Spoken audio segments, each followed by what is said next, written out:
Okay, so firstly, if you have to give ladies out there listening to you one key advice, what would that be? Well, I would tell the ladies out there that, you see, I have I'll use like those who are very close to me as example. You see, sometimes we tend to look too far. Okay, we tend to look too far, and we tend to expect too much in the people that may be our potential spouses. So I think that sometimes, in as much as we expect a whole lot, or yes, we have this dream guy, there may be certain people very close to us that like we may like. So I think that we shouldn't look one too far. Okay. Two, we shouldn't expect too much. Okay. And then three, whenever we think we like a guy, I know most ladies would say, so why would you even go for it to tell a guy that you like him? But for me, I never really felt that. I mean, I have to be diplomatic about somebody that I liked. I liked him, and I made an attempt to let him know that, look, I like you, and here we are. So if you like someone, I think that you can find ways and means, not make it so obvious, but you can find intelligent ways and means to let the person know that, look, I care about you. That is when you are certain, or you've seen certain qualities about the person that you think that you can build a life with him, not just anyone, but of course you have to be reasonable and knowledgeable and wise about it. So I think that if you like someone, let the person know, do it in a diplomatic way. Be a bit persistent about it. That is when you know that this person is good and I can build a life with a person. Wow.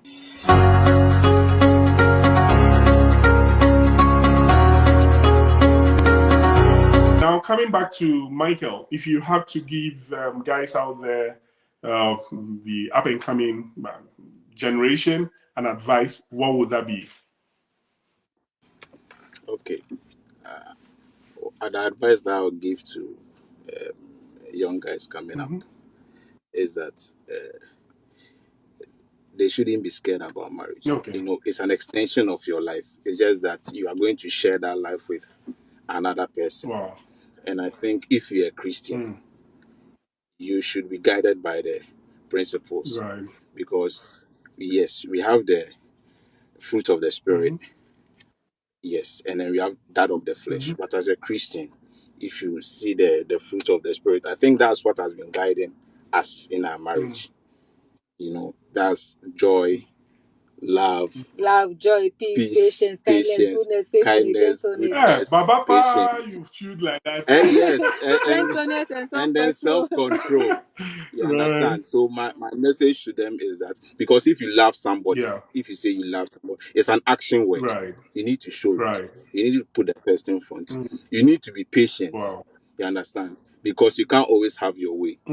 You understand? There are certain things that you need to be able to be mindful of. And then you have to also have self-control. Because the fact that you are married doesn't make your feelings go away for other people. No, you see pretty ladies always. But then if you are guided by your Christian principles, you know that you need to have that self-control. And I think if you should be able to make a conscious effort, if you get married, I'm telling you, the fruits of the Spirit, there are 9 of them. If you are guided by it, you have a nice and a healthy relationship. Wow.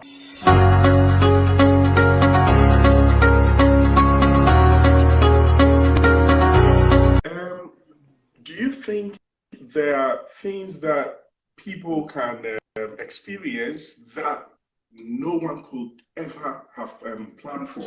So yes, you have things that usually you would want to look out for and plan for, but do you think that there are things in marriage that there is no way you could have anticipated them, and so there is no way on earth you would have planned for them? Well, I mean, I was going to say, like, examples. Is it like what kind of things? Is it on the attitude level? Is it finance? I think it's all of them. So all that could be part. So you get so surprised when they happen, and it wasn't something you ever thought about. Personally, I think like, and I believe we are on a believers platform here, Right. and so I'm going back to the foundation, the basis, Right. and having a relationship with God, Yeah. and the ability that God has to reveal things to you.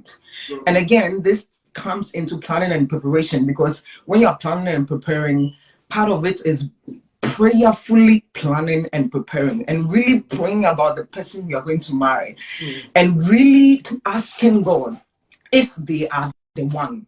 Like, I can tell you, before I said yes to Kweku, it took like over a year, and every time I would say I am praying. Okay. I'm telling you, they stretch me, Charlie. Yeah. It took over a year, because I come from a family where I did not see godly marriage, and so already it put some fear in me about marriage. I thought everybody's marriage is the same, and I thought, this demonic thinking that you see all over social media, that all men are the same. It is a lie from the pit of hell. And I want to emphasize this, that it is a lie from the pit of hell.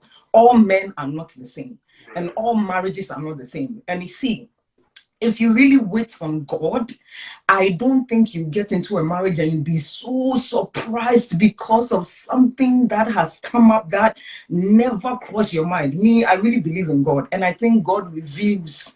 And I know that God, people even see red flags. They just, they are not sensitive to the Holy Spirit enough. And so they don't see it, or they are sensitive, but they've refused. Like the Bible says, it's like they've hardened their heart. Because of what? I must marry. So it's like, I must marry. So the marriage has become, and I'm not saying it's not an achievement, but I don't support that school of thought that emphasize strongly some achievements. Like, if you don't get it, then it's like you are better than somebody who doesn't have it. Well, it's a form of achievement. That's why we say congratulations. We only say congratulations if you achieved something, right? Something good. But it's not something that you say it makes you better off than somebody who is not married, especially if you are not you're talking to singles, and it's like a do or die. They must marry or they must not marry. So honestly, my experience, I really prayed, and one of the things God even showed me before Kweku, I started even engaging with him as a friend. And that's even one thing. You have to pray. When people come into your lives, even as a friend, you have to go and ask God, like, what are they in my life for? Like, what is the purpose of this person in my life? People don't ask these questions. And then, like, there's this story in the Bible. Somebody came to visit somebody, immediately took them to the bedroom to see everything they had. And then they went to form an attack on the person. So you don't just see someone and then, without asking God, who is this person? What are they in my life for? You bring them to your home and you are showing them your bedroom, your kitchen, so you need to ask God. So I think if you really ask God and you are in sync with God, the Holy Spirit will let you know. Of course, Kweku is not 100%. I'm not 100%, but the Holy Spirit will let you know things that especially, some things are everybody and what they. There's this phrase they use. It's like I can't remember, but if it's that important to you, like somebody can say me, I don't want to marry a guy who ABC. Deal breaker. It's like a deal breaker. Good, thank you very much. Deal breaker. God will show you, because I believe that a marriage is an institution that God created. And so it is a good institution. And the intention of God is not for us to go in and see huge surprises that will give you heart attack. I don't believe in that school of thought. So that's what I want to say. Me personally, I don't think it's something, maybe like in this marriage, many things that you can ignore. Maybe those are some of the things you may see, or because you've not lived someone the pressing same the toothpaste from the bottom instead of the top. Things like that. Things that doesn't break hearts. Things that does not cause you to be depressed. Those things that you can just but to me, I don't think if you are really in sync with God, you go and see big surprises. I don't know what. I think the big surprises come when, as again, you have not laid a good foundation, and you haven't, interrogated the issues that need to be interrogated adequately before you get in. That one, there will be many surprises, many things that you see that you'll be like, wow, I never experienced it, right?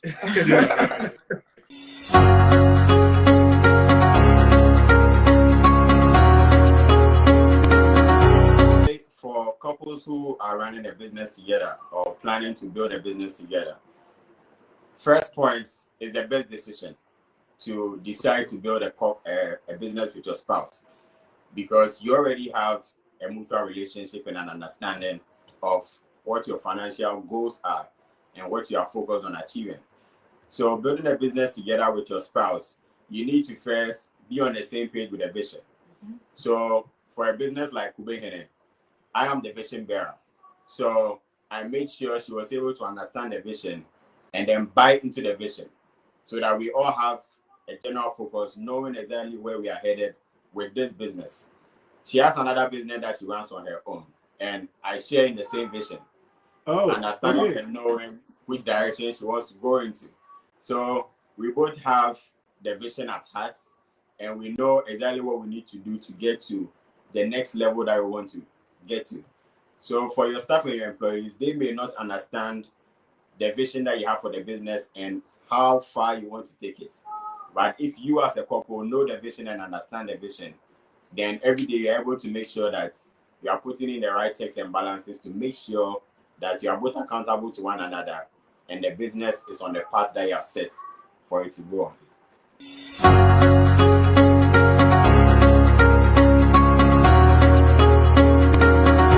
A lady out there in the church and is looking to be found or looking to get into a relationship and so on and so forth, what would be your advice to them, to that lady?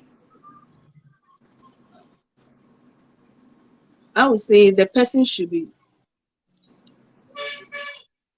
prayerful. That's one. And also know the kind of person you are looking out for. Okay. If you know who you really want, when a person comes, you will know. But if you are like, if it's because you see the person in the church and you see what the person is doing in the church, that is the reason why you want the person. You enter and you realize, no, you are the wrong place. Because you don't know the person outside the church. So if it's somebody in the church, find out the person's life outside the church as well. Awesome. Awesome. That's solid. Thanks so much. And then, Apostle, finally, that gentleman out there, I mean, who is looking to follow in your footsteps, have a very good marriage, what would be your advice to him? Okay, so my only advice is for the person to be open-minded.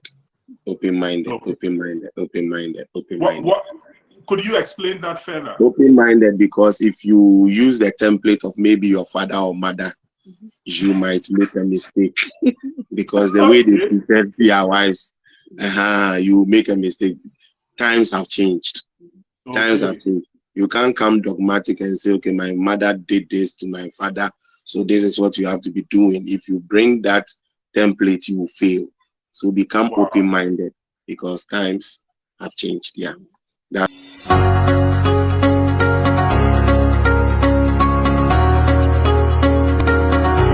What do you think has been a simple line you've heard that has kept your marriage? So, for example, I mean, in marriage, we all get angry, we all get happy, we all get different emotions. But there is something that you've heard somewhere that always keeps you. What is it for you? And I'll come to Hilda as well. Okay, so to me, okay. Yeah. That's an interesting question. When it comes to like conflict, let me start with conflicts. You know, my wife is really, really very principled. You know, sometimes I think like she's like, you know, very prim. So, you know, when you are sure of her of something, you know, she wants you to fulfill whatever you said. She's that kind of person, you know. So if you say you are coming at 2:00, come at 2:00.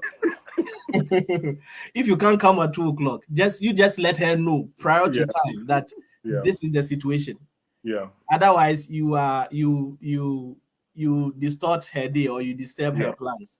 Yeah. For me, I have this assumption that things happen. Yeah. So far as on a scale of, let's say, 95%, I am always true to my word and I'm always on point. If that 5% happens, I don't care. Okay, yeah. I don't care, you know. Yeah. So some I like giving benefit of the doubt. Like always, Charlie, you do this. It was just some 2 occasions but she's it looks like she's always like, just let me know if you say this, you know, do it. So when it comes to conflict resolution, like this word, I'm sorry. It's a word that brings everything to settlement. Once you're able to, you know, put away your ego, and then you just come out and just say, I'm sorry. You know, you're able to melt her heart again, and then she rebounds. I'm not abusing that word. I'm not trying to abuse it, but that is one thing I have seen about it. That word, that sentence, I am sorry, you know, brings finality to a lot of like the rifts and, you know, quarrels at home. And she's easily forgiven, you know. She easily forgive. So that sentence is good is good to resolve conflict.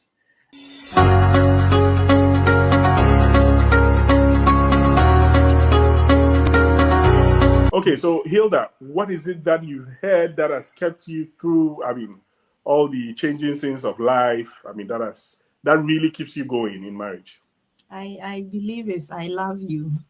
Isaac is not the type that when we're courting would often say I love you. He's more he didn't use the word, but his actions will speak. But I was also interested in him telling me I love yes. You know, when he got married, he did it. I mean, and when he does it, he backs it with his deeds. Okay. Right. So it's not like just literally telling me I love you, but his actions are echoing, you know, I love you. I love you. Okay. In difficult times, in good times, you know. And he always tells me that I should know he's somebody who speaks, you know, and whenever he says something, it's more or less like it's coming directly from his heart. He's not somebody who will hurt me. Okay, he tells me he's not going to hurt me. He's not going to do any bad thing to me, you know. So if I don't understand something, I should just tell him this is what he didn't do right and stuff. And if it's also on my side, I should be able to tell him that. So I believe that he telling me I love you is something that means a lot to me. Okay, that word, it's something that keeps me going. I mean, relationship is not rosy throughout. It's not rosy throughout. There are difficult times. I mean, life can throw something at you, but if you get that kind of support from your spouse, that assurance that I love you, that alone can carry you through. Okay, and maybe is this our last word? Because I want to chip in. Chip in. We will definitely bring you back. You guys will come back. Because the glory cannot be ours. We just want to let our viewers and listeners know that Christ has been the center of this relationship from the word go.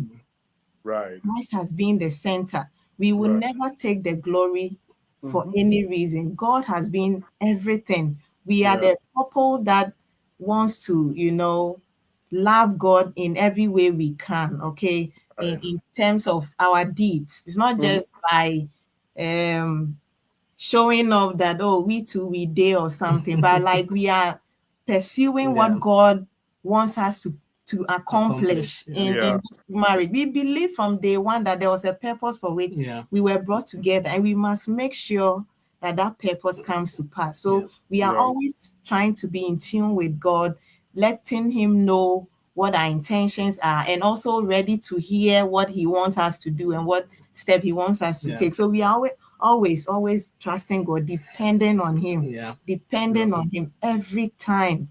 I mean, we never take or execute any decision without involving God. That always pray through everything. Yes, every time we pray, we talk to God about it. We make sure that we are hearing right from him and we are executing what he's telling us to execute. So we just want to ascribe every glory to him for how far we have come. We will not say that we are the perfect couple. No. We are just living the purpose for which God brought us together. That's right.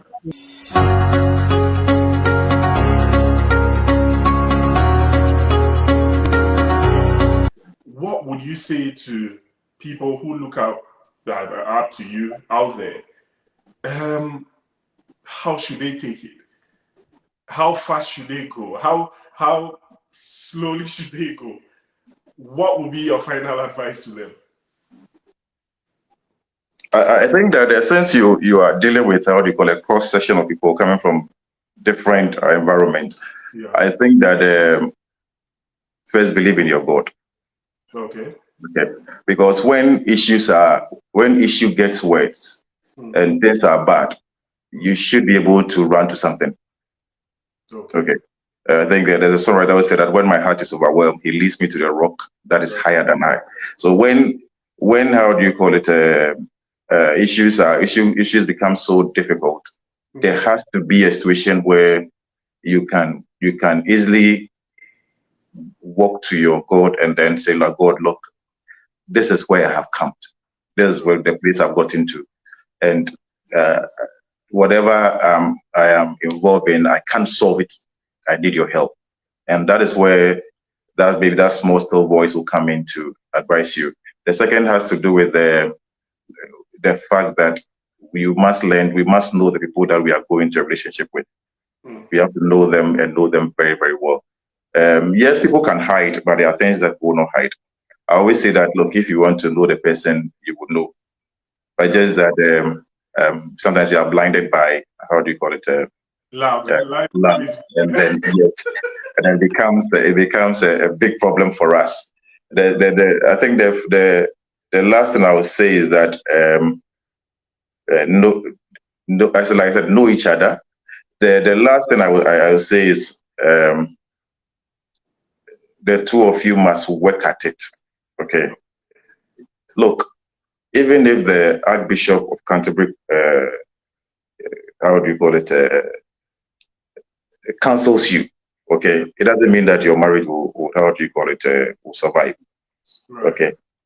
What you have to do is that you have to work at it, and by the grace of God, you realize that because I know people who, if I ask you to sit here, who are better than us in terms of financially, socially, in terms of status and everything, and but they may be having challenges in their marriage. I don't mean that. Doesn't mean that we don't have. Once in a while we do. Okay, but.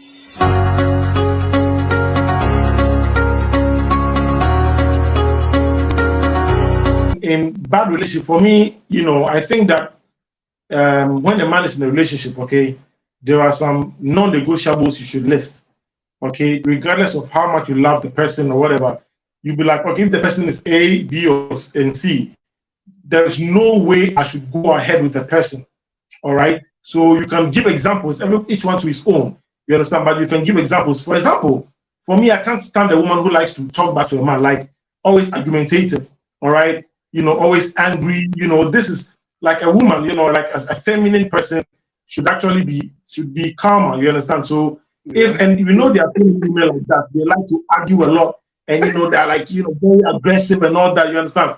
For that one, no matter how pretty you are, no matter how intelligent you are, no matter how much I'm attracted to you, I'm just going to cut you off. And we should have that boldness to cut off such relationships. I think that it shouldn't be too hard, but you shouldn't do it in a rough manner. So you should actually have a plan.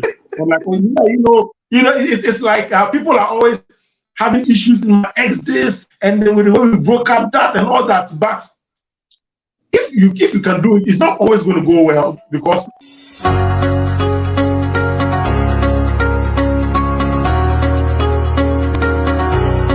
So I think the problems a lot of families run into is because they try to live, like to compare their lives to people. Wife wants to look like her friend, the hair she's wearing, the shoes she's wearing, the car she's driving. Yeah. You just have to run your life at your own pace. Have a plan for your life and know that this is where I want to get it. It takes some time, and definitely you will get there. So I think if a couple, like when you start life and you put that in your mind that let's work at our own pace, let's not be pressured by society or whatever little that you are earning, you can still manage it Psych your children up. If they come, I mean, we want, they say we are not ready for that now. You can't want it, yeah, right? Yes, now. You will get it, but not now. So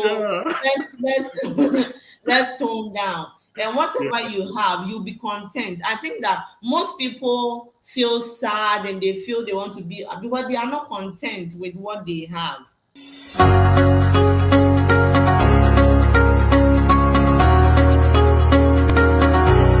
What will be your final words to us before you go?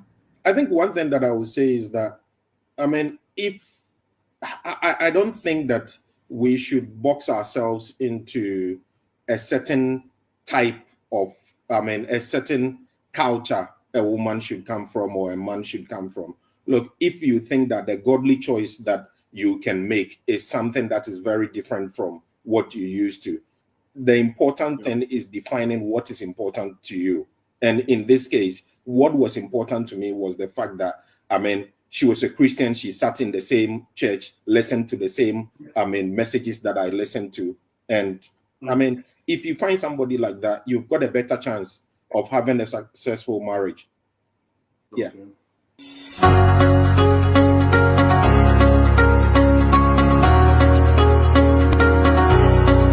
Grace, let me find out. Were you from day one very happy about having a joint account? Was it something you also wanted already, or you maybe Kweku suggested it and you thought, okay, yeah, this is good to go with? No, both of us accepted it. Okay. Yes, both of us. In fact, she even brought the idea. Oh, okay. Okay. Now, this joint account thing, I think myself and Prissy, we've had this discussion before, but it has never worked for us. We've never operated any joint account. It wouldn't work. It wouldn't work for everyone. Yeah, it wouldn't work for everyone. Yeah. It wouldn't work for everyone.